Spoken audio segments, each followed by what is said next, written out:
zakonisht fillimin ose fundin e saj.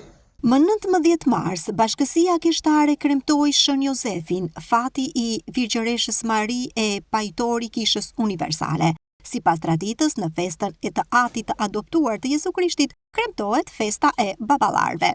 Ky kremtim ka rënë të thella biblike. Jozefi është patriarku i fundit, të cili Zoti i flet përmes udhës së përvuajtur të ëndrave. Ashtu si Jozefi i beslidhjes së vjetër, Shën Jozefi Zrugtari është njeriu i drejtë i besimit që Zoti e ka zgjedhur si rojtar i shtëpisë së vet. Ai lidh Jezuin, mbretin misianik, me pasardhësit e Davidit. Fati i Marisë dhe djali i adoptuar i Jezuit, Jozefi e udhëheq familjen shenjte në ikje dhe në kthim nga Egjipti duke përshkruar rrugën e daljes. Në Durrës kjo ditë ka qenë në përkujtim të vdekjes së të lumit Vincenz Prenushi. Arqidioqeza Metropolitane Tiranë-Durrës ka organizuar një shtektim arqidioqezian jubilar mbi gjurmët e të lumit Vincenz Prenushi, martir i udhëhequr nga Imsot Arjan Dodaj, arqipesh metropolit Tiranë-Durrës. Shtektimi shpreh një element thelbësor të çdo ngjarje jubilare. Vënia në ecje është tipike atyre që shkojnë në kërkim të kuptimit të jetës. Shtektimi në këmbë favorizon së tepërmi rizbulimin e vlerës së heshtjes, së mundimit, të asaj që është thelbësore.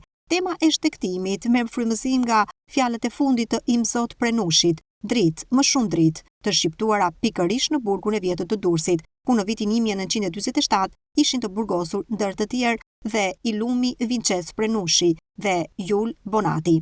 Gjithçka nis nga burgu i vjetër, nga ky vend, pas një homazhi përkujtimor të shkurtur mbi shtektimin drejt kishës jubilare, katedralja e arqidioqezës, famullia e Shën Luçis për kremtimin e kurajstik. Nëpërmjet këtij momenti përshpirtrues favorizohen padyshim njohja dhe vlerësimi i personaliteteve dhe vendeve historike të vendit tonë. Martirët tanë janë martirë që vdiqën duke dëshmuar jetën dhe dashurinë e Zotit për jetën e gjithë njerëzimit. Ata besonin në Zot dhe vdiqën duke dëshmuar atë, duke flijuar veten, sot ngallënjehemi me Zotin, ja shparu të lumt, sepse në rronjesën me Zotin Jezu Krisht që dhuroi jetën e tij.